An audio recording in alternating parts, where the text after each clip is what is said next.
Здравствуйте, коллеги, любители хорошего текстиля.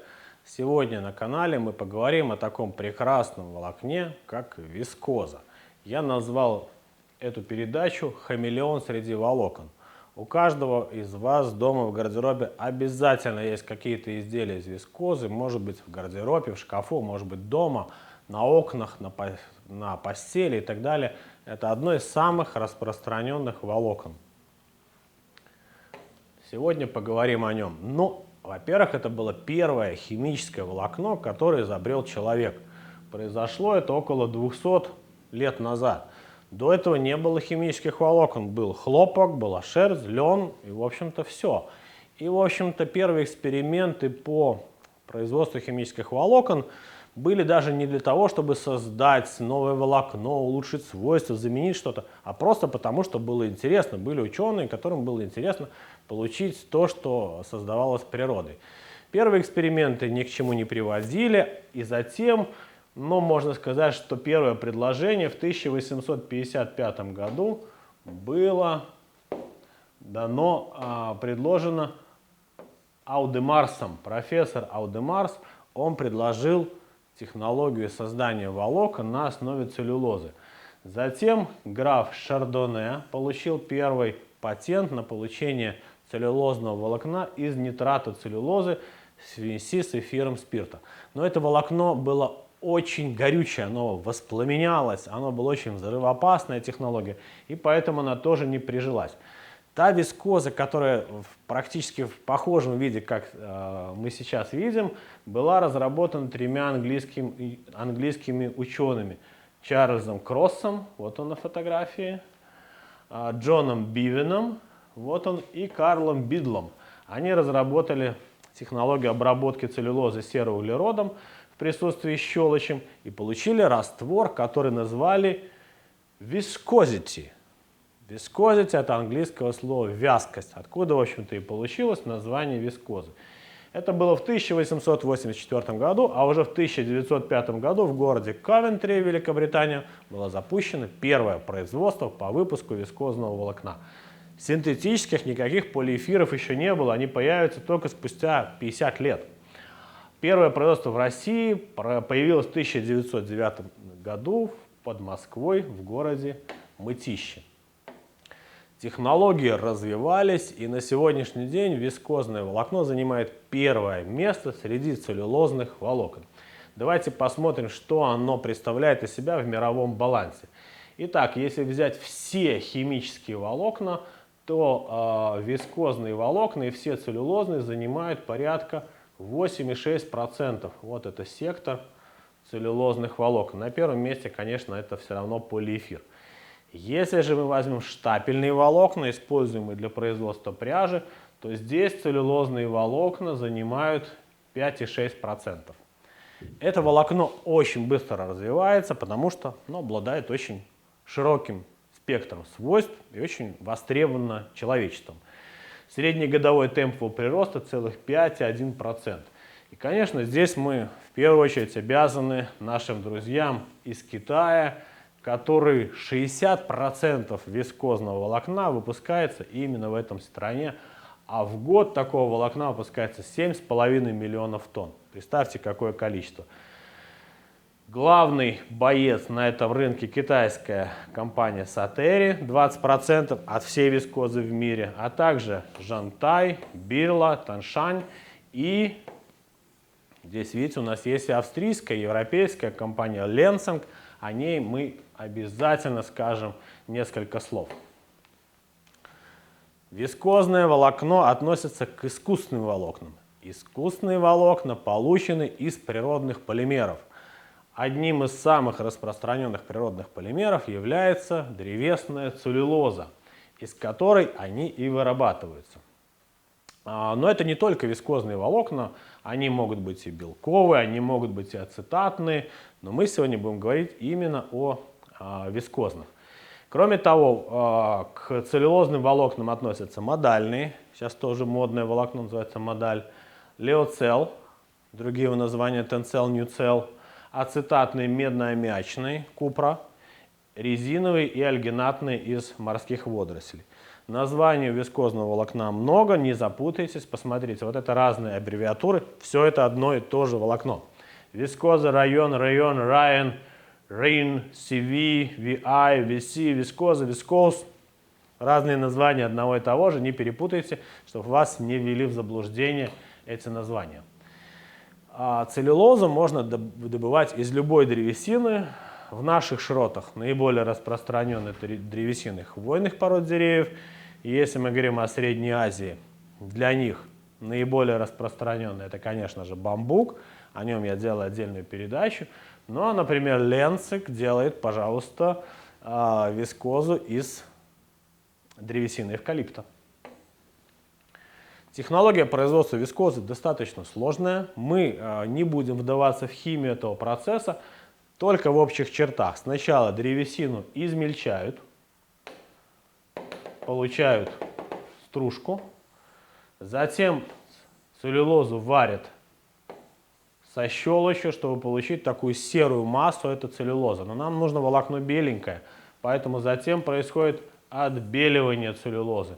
Сушка целлюлозы, в результате мы получаем вот такие вот листы целлюлозные, как бумажные, и они готовы для того, чтобы из них уже делать волокно.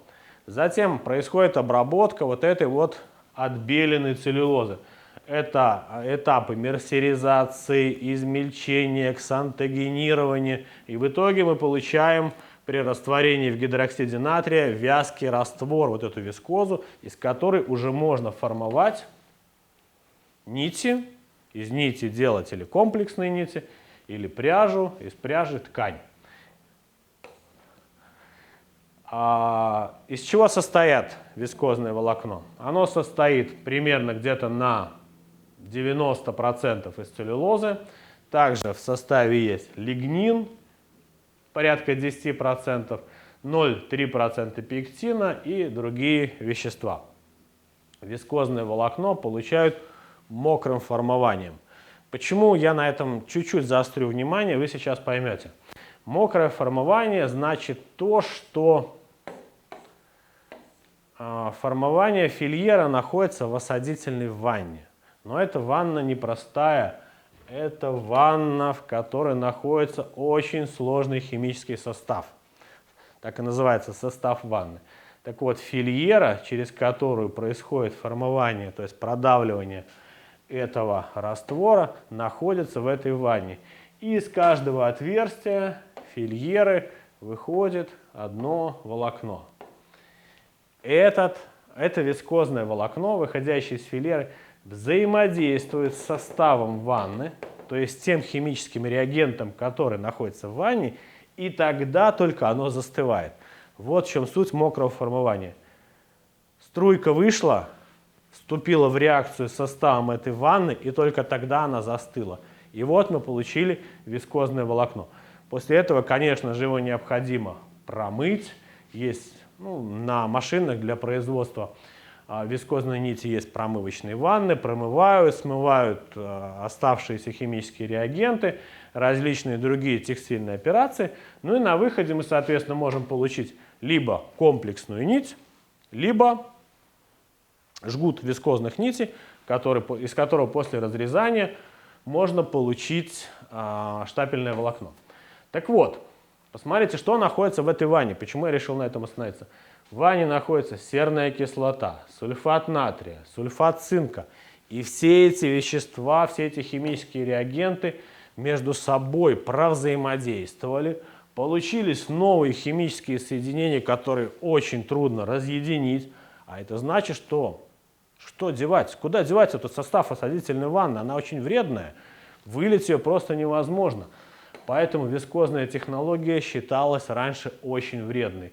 Огромное количество выбросов. Посмотрите, на 1 килограмм волокна нам нужно 3,5 килограмма химикатов. А количество воды от 300 до 1000 кубов на 1 тонну. Причем это вода, которая загрязнена различными химикатами, тоже нужно очищать. Столько выбросов, конечно же, никакие экологические нормы не выдерживали. И поэтому постоянное со стороны экологов было давление на вискозные производства. Переработка отходов крайне была дорогая, не справлялись. И поэтому что произошло? То, что должно было произойти. Все эти производства из Европы, из США, из других стран ровненько уехали в страны Юго-Восточной Азии, где требования к экологии никогда не были столь высокими, как в Европе. И там успешно развиваются. Изменить эту ситуацию в Европе смогла фирма Ленцик, австрийская фирма, которая первая создала безотходную экологичную технологию получения вискозы, отвечающую всем самым высоким экологическим нормам. После того, как воду очистили после производства вискозного волокна, посмотрите, в сточных водах снижается химическая потребность в кислороде на 93%, а биологическая на 99%. То есть мы полностью очистили эту воду. Содержание в воде частиц менее 10 мг на литр. Чтобы вы понимали, в кране у вас дома и у меня дома течет вода, где количество этих частиц 300 мг на литр, а после фильтра около 30, ну 20-30. Представляете? А здесь после очистки серной ванны от кислоты, осадительной ванны от кислоты, от всяких сульфатов цинка, солей и так далее, мы получили такую чистейшую воду. Поэтому на сегодняшний день вот это вот эталон качества, эталон экологической безопасности в Европе, вот такую им удалось сделать технологию. Итак, вискоза выпускается в виде штапельного волокна для пряжи, комплексных нитей, и текстильных, и технических. Текстильные, я говорил, это для одежды, технические, это технического назначения. Также из вискозы делают и целлюлозную пленку. Комплексные нити вискозные, а это вискозный корд. Вискозный корд используется в производстве покрышек, как армирующий слой. Форма сечения у вискозного волокна может быть разная, в зависимости от условий формования. Она может быть почти круглая, бобовидная или с изрезанными краями. Посмотрите под микроскопом сечение вискозного волокна. От сечения зависит его свойства. Вискозное волокно целлюлозное, и по своим свойствам оно наиболее приближено к свойствам хлопка. Хлопок целлюлоза, вискоза целлюлоза. Только хлопок натурального происхождения, а вискоза это целлюлоза искусственного происхождения. Но так как состав одинаковый, то и свойства будут похожие. Вот, поэтому часто хлопковые и вискозные изделия можно перепутать, особенно если вы не профессионал в текстиле. Посмотрите, как выглядит поперечный продольный вид волокон под микроскопом.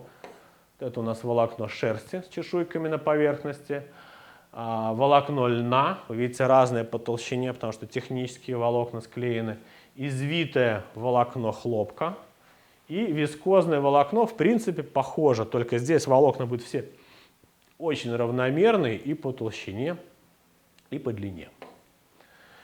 Поговорим немножко о свойствах вискозного волокна. Плотность его волокна 1,52 грамма на сантиметр кубический. Вот оно чуть больше, чем у полиэстера или у акрила. А впитывающая способность у этого волокна от 11 до 14%. Это очень важно. То есть впитывающая способность, гигроскопичность выше, чем у хлопка. И выше, чем, разумеется, у синтетических волокон. Посмотрите, у полиэфира вообще всего 0,5% гигроскопичности. У пана, то есть нейтрон или акрил, 1-2%, а здесь 14%. Вот, поэтому это очень много. Но есть, конечно, недостатки. По прочности это волокно примерно сопоставимо с акрилом, но не такое прочное, как полиэфир. Вот. А по гигроскопичности оно превышает даже хлопок порядка в 2 раза. Значит, посмотрим, гигроскопичность, я вам сказал, у вискозы 12-14%, а у хлопка 7-8%. То есть впитывает почти в 2 раза больше влаги, чем хлопок. Посмотрите вот на эти вот фотографии. Полиэфир, синенький цвет – это вода. Полиэфир, который вообще ничего не впитал, чуть-чуть водичка вот здесь вот осталась снаружи волокна, внутрь не попало. Хлопок, видите, он немножко поголубел, да, немного впитал влаги. И посмотрите, сколько влаги впитала вискоза.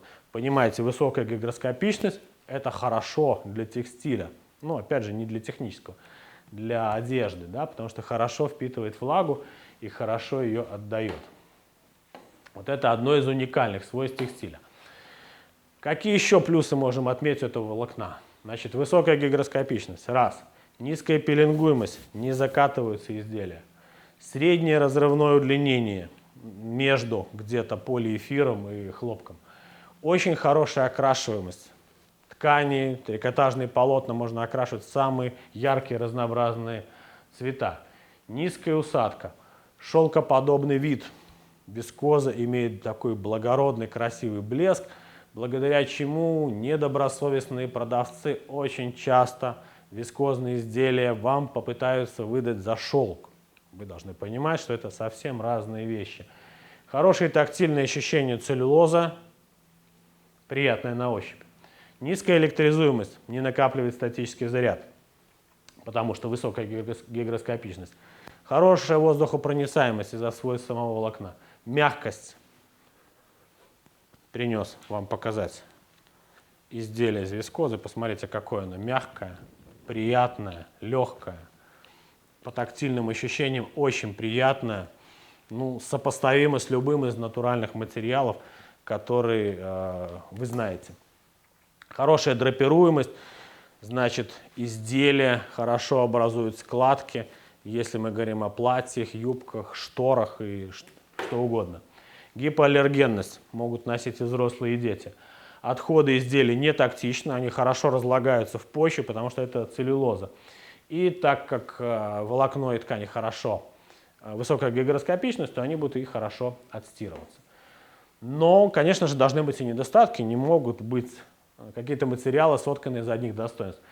Главный недостаток – это невысокая разрывная нагрузка, она примерно равна разрывной нагрузке хлопка, но даже это не самое страшное. Самое страшное, что вискоза теряет до 60% прочности в мокром состоянии. Хлопок не теряет, другие волокна не теряют. И только вискоза, если ее намочили, все, половина прочности пропала. И у ткани, и у изделий, и у пряжи. А значит, будет не очень высокая форма устойчивости. Смотрите, вы постирали, и в процессе стирки, если вы неаккуратно стираете, изделие может деформироваться. Высокая сминаемость, низкая термоустойчивость, это не плавится волокно, поэтому термоустойчивость низкая. Стойкость к стирке, низкая устойчивость к светопогоде, то есть под воздействием света, воздуха, дождя изделия тоже будут терять свои свойства. Низкая стойкость к гниению, так как это целлюлоза, и высокая теплопроводность. Изделия из вискозы не теплые, наоборот, они охлаждают в жаркую погоду. Но теоретически можно поменять свойства волокон. Например, если мы делаем модифицированную вискозу, упрощенную, то вот у нас уже и разрывная нагрузка в 2 раза выше, и потеря прочности выше, а можно еще и огнестойкость придать вискозе. Ну, современными методами модификации волокон можно изменять очень в широких пределах их свойства. Итак, посмотрим еще раз применение вискозы. Технический текстиль. В первую очередь это корные ткани. Ну, в остальном из-за невысокой прочности не такое они нашли широкое применение, как, например, полиэфир. Home текстиль. Скатерти, шторы, занавески, постельное белье, полотенца. Запомните, полотенца из вискозы отличные. В 2 раза больше впитывают влаги, чем хлопок. Поэтому очень комфортно. Различные покрывала, яркие, имеют красивый внешний вид. Галантерея, ленты, банты, нитки, шнуры, веревки. За счет своего блеска, за счет разных цветов, ярких оттенков, так как можно окрашивать любые цвета, тоже очень распространено. Спецодежда. Дышащая, комфортная, приятные тактильные ощущения для любых, в общем-то, целей. Для детей школьная одежда, различная форма. Если вы видите бирку с вискозой, не пугайтесь. Это не синтетика, она гипоаллергенная, и детям будет удобно в такой одежде в школе. Детский трикотаж, любой из вискозы, и для нижнего белья, платья, кофточки, пожалуйста. Я называю вискозу королем подкладок. Почему? Потому что, смотрите, ткань получается легкая, дышащая, гигроскопичная. Подкладка иногда, в некоторых случаях, прилегает к телу, Поэтому вам будет приятно и тактильно, и дышит, и впитывает влагу. А кроме того, можно окрашивать в яркие цвета и оттенки, наносить набивные рисунки. Получается вот такая прекрасная модная подкладка. Мужская одежда: майки, блузки, водолазки, свитера, брюки для мужчин. Спортивные костюмы из вискозного волокна. Женская одежда самая разнообразная: платья, брюки, блузки, гольфы, сорочки, леггинсы и, конечно же, нижнее белье. Опять же, в связи с теми свойствами, которые я вам сказал: хорошие тактильные ощущения, воздухопроницаемость, гигроскопичность, легкость, охлаждающий эффект. Поэтому нижнее белье, ну и очень красивый внешний вид вот с этим шелковистым оттенком, поэтому очень много вискозного волокна применяется для нижнего белья. Кроме того, я вам сказал, что с чего мы начали: вискозное волокно хамелеон среди волокон. Мы можем в очень широком спектре менять его свойства, смешивая с другими волокнами. Например, смешивают вискозу с хлопком. Ткань у нас получается более прочная, она немножко меняет свой внешний вид и меняет свои свойства. Очень, очень хорошее сочетание натуральная вискоза с хлопком. Если мы хотим добавить растяжимости, смотрите, мы добавляем несколько процентов растяжимого волокна, эластана, и вот мы уже получаем вискозу с эластаном для спортивной одежды, для домашнего текстиля и так далее. Тоже очень приятно и комфортно. Смешали вискозу с полиэфиром. Чего добились? Вискоза — сминаемое волокно, полиэфир — самое несминаемое волокно.